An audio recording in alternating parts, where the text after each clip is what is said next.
Hey there, thank you for tuning in to The Paradox, a podcast where I connect with people around the world to talk about global paradoxes and their possible solutions. The Paradox has a new episode every Friday, so if you want to stay up to date, I would kindly ask you to subscribe to the channel. And for now, enjoy this episode.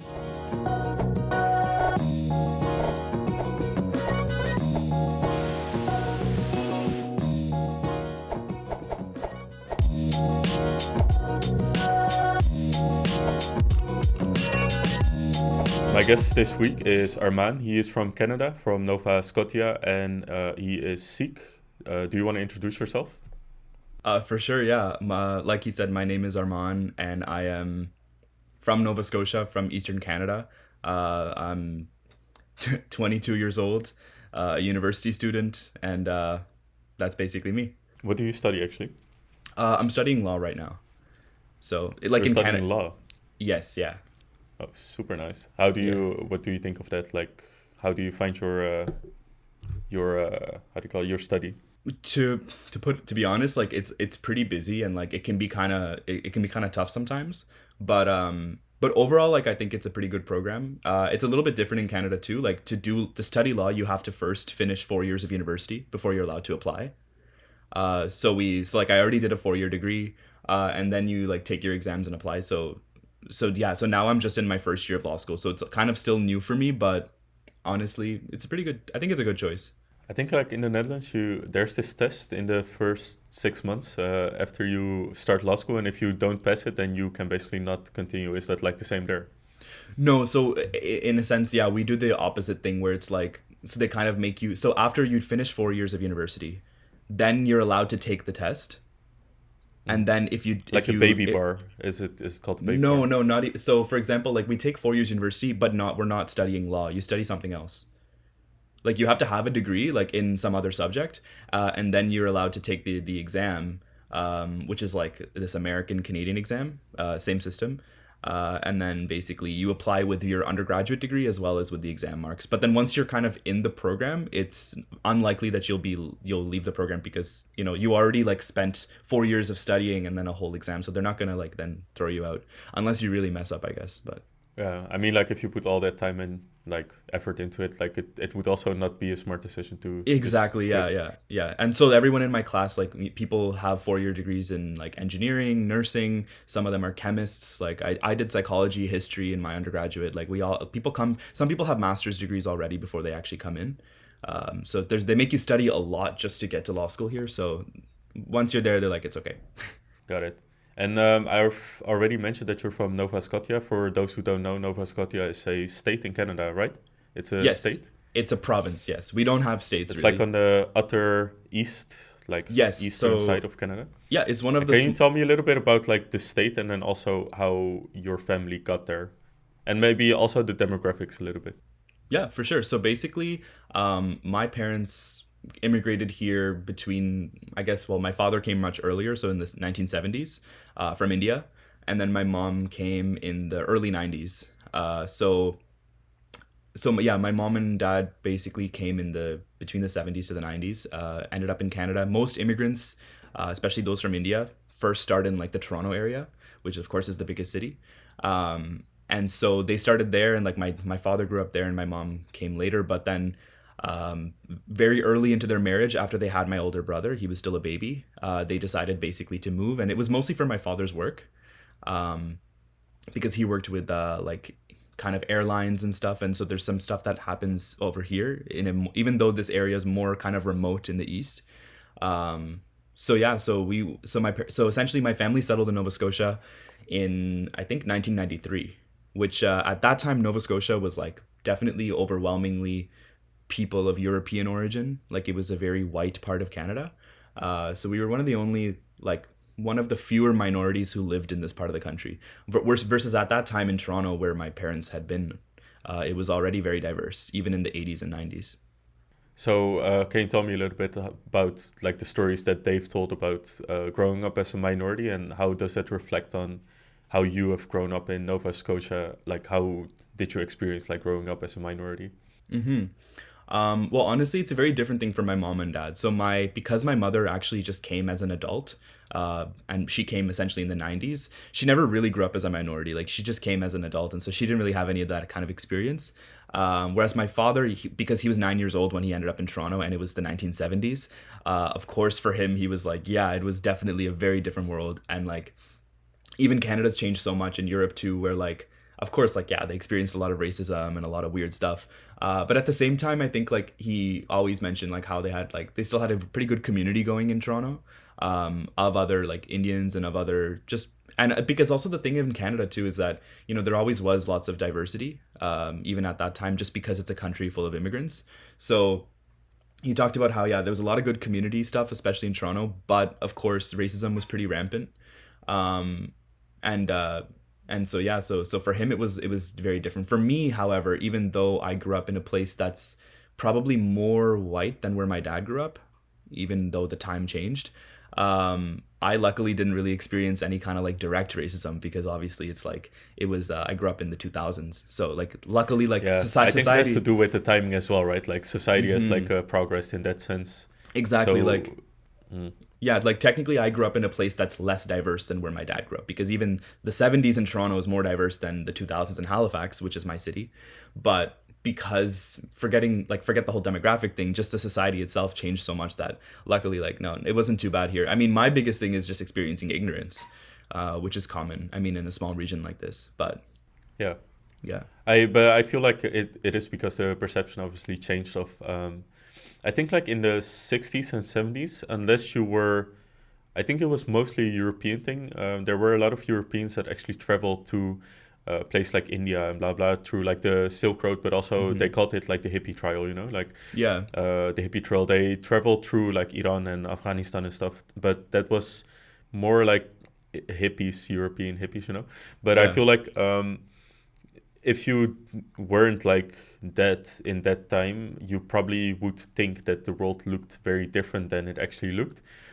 Because even for me, like growing up, like the way that you perceive the world is so stigmatized based on the information that you're able to get. So if you, recently I went to Germany, and then I was like, Germany is next to the Netherlands where I live, but I was literally driving through these like these fields on a highway, and I was thinking like, oh, these people live so like remote from the rest of the world.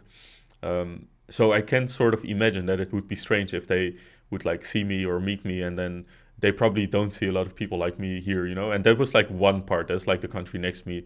You have to imagine, like, for example, Canada, America. They're like super, super big countries. So xenophobia it isn't strange, you know what I mean? Like, if you don't come in contact with certain things, then it's still like scary and like not like you know what I mean? Yeah, exactly. I think like that, and that was probably like, it's hard for me to speak on behalf of my parents, but like, my dad growing up in Toronto, like decades ago, like I think for them it was mostly just, genuine, it's just xenophobia, and like, and of course, like I said, society's progressed a lot, and like, but even in his time, there was still a good thing going on in Toronto. But yeah, like that xenophobia that he might have experienced is definitely like less now, and I think a lot of it's probably due to media. The fact that like even though I'm growing up in a really remote province, a really remote part of the country, times have changed, but also there's media, and like so people in remote areas are more aware and not as, they're not scared of people like me anymore, at least mostly. That being said, it's hard to generalize just because there's so many other communities. I mean, my mother actually, like I said, she came as an adult, but when she was a child, her family kind of moved to Belgium, like in 1970, I think also in the 70s, yeah, because my grandfather So got your work. family in Belgium as well then? No, they left. They went back to India, because they experienced a lot of they experienced a lot of racism, and that's actually why Yeah. Europe is actually like it's pretty bad, especially in those times. It was like pretty bad. It was the early 1970s. I think my mother was 11 years Because old. back in those days, like Europe was still involved in like actual like I guess it wasn't slavery anymore, but it still was like these contractual workers and stuff, like also Suriname and Congo, like Belgium and Congo, it was still like a very big thing. And they actually even had like these human zoos that they had like in these expositions throughout like Europe. And Belgium was actually like the last one that was there. So, and I think it still was like 1970 or 65 or something like that. Yeah, this where was they would literally like showcase like African people. They would fly in like African people and Asian people and like show them in like zoos Yeah. as like a commodity, like see the world, you know? Yeah, my grandfather, the reason my mother and her family moved there, they were one of, apparently this was early, like in the 70s. They moved to Ghent because my grandfather had work at the university, I think. So, and then after 1 year, they just moved back to India. They were like, my grandfather was happy to work there because he had a really great job for the university and as a veterinarian. But And it then pays well, obviously, like compared to India. yeah, but like I said, after 1 year there, I think they were able to stay because of his work was quite important at that time. But my mother and her sister and them, they were like, no, let's go back to India. It's not a very nice country here. And then so almost maybe like, yeah, if the world was different at that time, probably my mother's family would have settled in Europe. But I think even at that time, I would say for most minorities like us, like I think somewhere like Canada was still better, even decades ago. Probably because Canada was just used to immigrants at an earlier stage than some parts of mainland Europe. But like I said, I'm just glad that I grew up It now. depends on the country as well. So I will give you an example. My family is from the Surinamese diaspora. Suriname is in South America. It's like above Brazil. And Suriname was a colony of the Netherlands. And the Netherlands is like above Belgium. Like it's literally connected to each other. But in the 70s, like in 1975, I think, they gave Suriname gained their independence, and then they gave Surinamese people. There were like about 1 million Surinamese people in Suriname, and they gave them the option to stay there or immigrate to the Netherlands. And like half of them, about half of them, they migrated to the Netherlands. So that's also my parents and my family and blah blah. But I asked my mother recently. She grew up in the Netherlands in the same time, so like in the 70s, 80s. And I asked her, like, I experience racism quite a lot here in the Netherlands, like almost on a daily basis, depending on where I am, obviously. And I asked her, like, have you ever experienced like racism, and how was it like back for you? Because I can imagine that for us it's already bad, but I can imagine for you like how bad it was. And she's like, no, I've never experienced racism. And it got me thinking, like, maybe it is like perception, ignorance towards, like, maybe it is because we have so much information nowadays, like our generation. Or I mean, like, mine and your generation. You're from Gen Z. Yeah, yes. We'll talk about that in a little bit. But I feel like it's also about like the information that you have, and that also has to do with xenophobia. I feel like once you sort of become hyper aware of race and how that works, that also can influence, obviously, like how racism expresses and the way that you feel it, obviously, you know? True, yeah. I absolutely. So your family is from India, but like which part of India? Like Punjab? So they're Punjabi, yeah. My family's from Punjab. Both of my parents. Tell me a little bit about that. Like, where do they come from and how?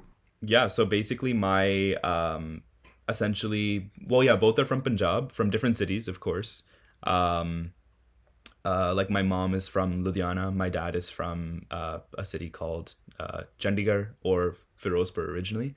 But yeah, they're both from Punjab, from different parts. And my mom's family also was spread around like Uttar Pradesh and stuff as well because of like, because they had been working in military. This is generations before. But essentially, yeah, like mostly now my family that's still in India is mostly spread over across kind of North India, not really in the same spot, but that's just how it goes, right? And now most of the family on both sides actually is probably, well, we still have a lot of family in India, but from both sides of my family, I have lots of people in Canada, across the US, probably I have some in Australia, New Zealand, like the UK. I mean, Punjabis, we love to leave wherever we are. It's like it seems like we're just everywhere.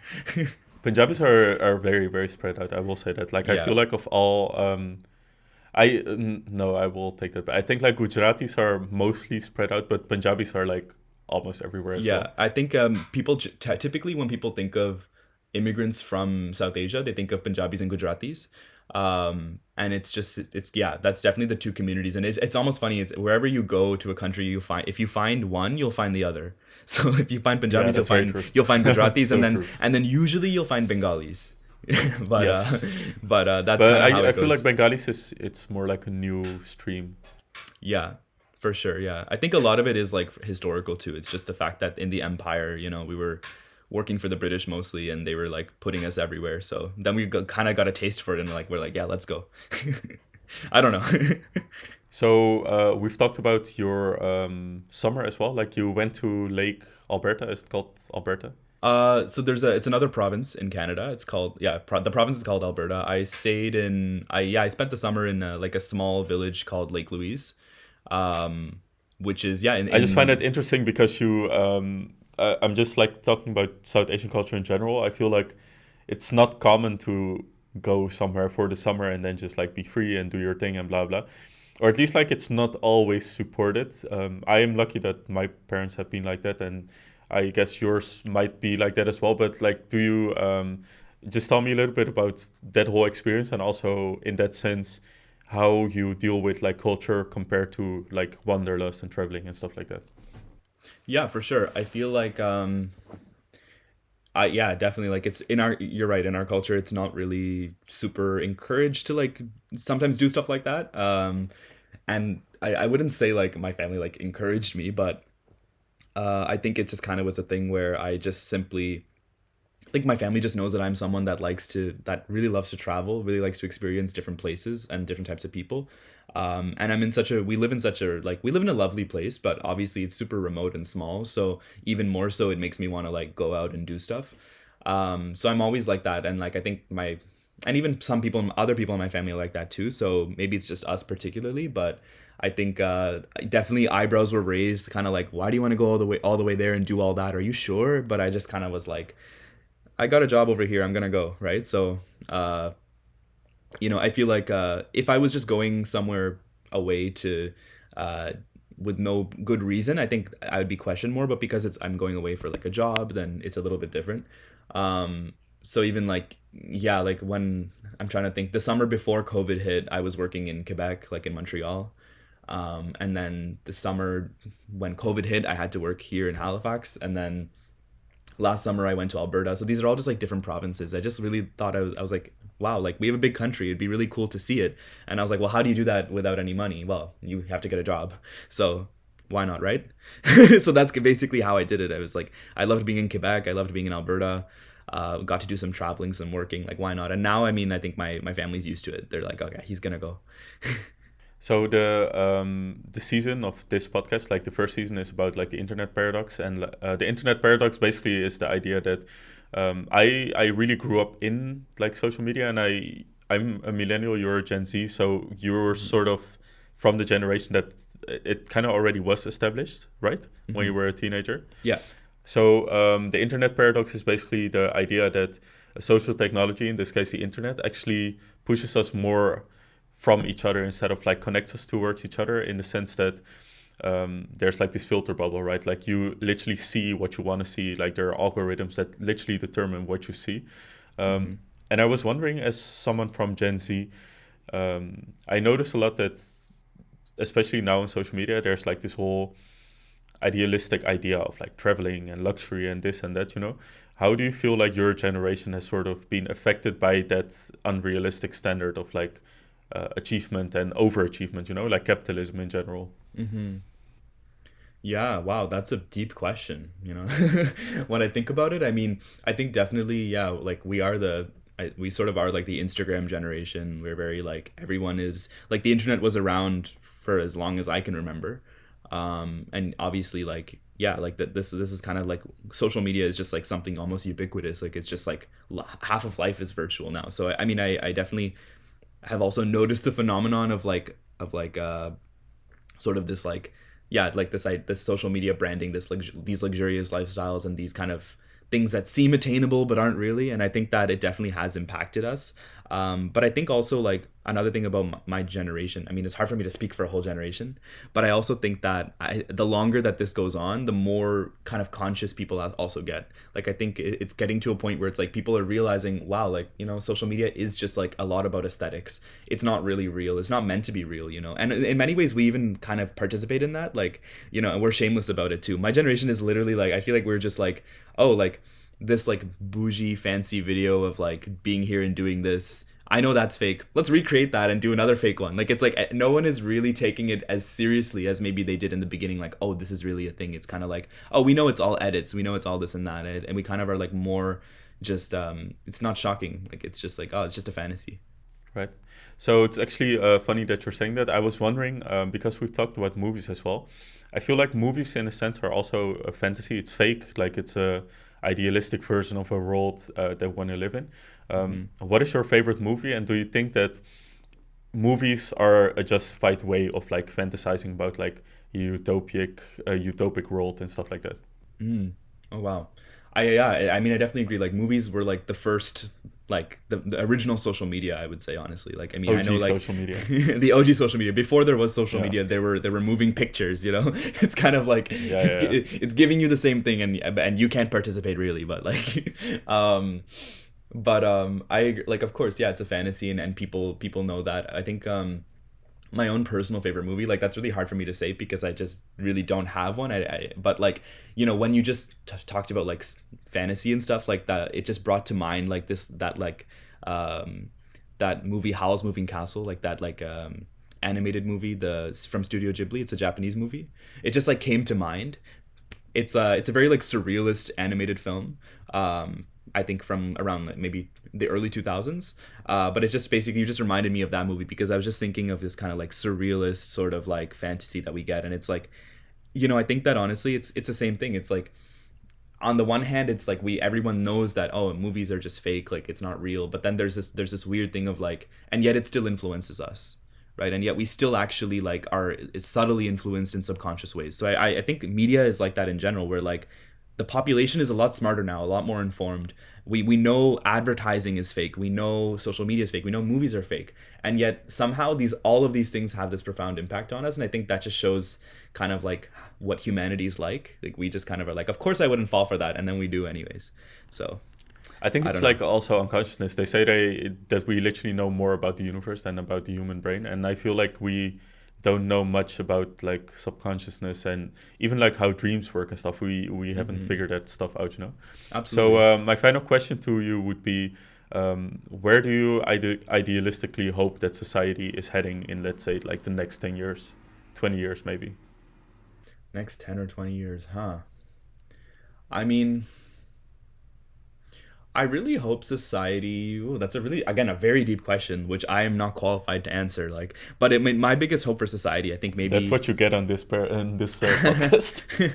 I think my biggest hope for society is if society could, you know, learn their mistakes from the past and try to understand societies whom they view as like kind of against what they stand for. Like I really think that understanding is really important. Like, so I think I think society should definitely look back and see like, okay, what have we done, and let's not repeat some of the mistakes, the messing up that we used to do, and try to like learn from history, because societies rarely learn from history, but it'd be nice if we could try. So yeah, looking into the past and not repeating the same mistakes of history.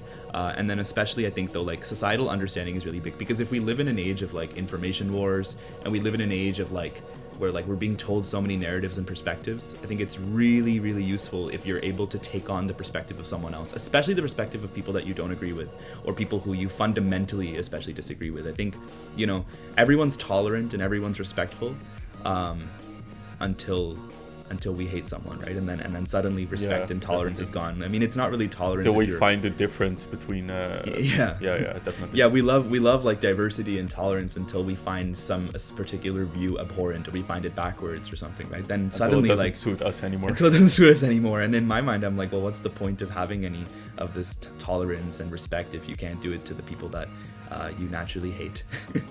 That's a good way of ending the podcast. Thank you so much for your time. Thank you so much for this. This was great. Thank you for watching The Paradox. If you want to see more episodes, please subscribe to the channel.